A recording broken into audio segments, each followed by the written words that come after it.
If you're Miami, how do you game plan for Tyrod now that they know that he's going to be the starter? Yeah, I think they're going to just treat it like any other week in terms of him being fully healthy. I mean, he's practiced in full all week.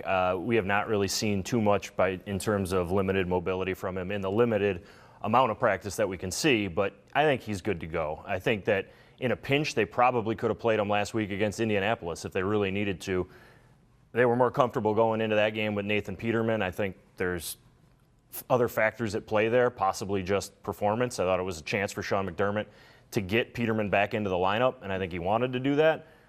This week, though, is really interesting because this is a guy that they've given up on who now faces, in my mind, the biggest 3 games of his career. Not just for what it might mean for the Bills in terms of the postseason, but he's playing for a contract somewhere next year, too. Right. And a guy that they turned their back on, they benched, they said, you're not good enough. They need to rely on him, and he has to come through for them. So this is a huge spot for Tyrod Taylor, and it's a kind of an unusual, weird spot for the Bills to be in, to have to rely on this guy when they already told him he wasn't good enough.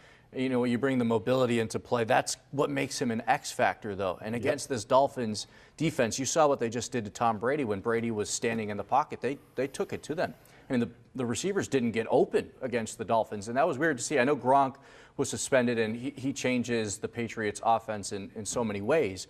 But still, you figure the Bills see that game, they're like, you know, we got to get maybe Tyrod moving. Right. And maybe extend the pocket, maybe if plays break down or whatnot. Do you expect anything like that after what we saw between the Dolphins and the Patriots on Monday night? Well, I would. And first of all, it works to his strengths. I don't understand why they haven't done that more often, because why haven't you moved the pocket around and used his legs? I've been asking that question for the better part of, 12 weeks. Right. And, if you're going to maximize that guy's ability, that's how you do it. You move the pocket around and you get him on the run and let him throw from different places in different passing lanes. So I would do that. I don't know. I mean, they'd be crazy not to after, you saw what they did with Brady, what the Dolphins did with Brady. However, if the Dolphins come at Tyrod the way that they came at Brady, it's a different story.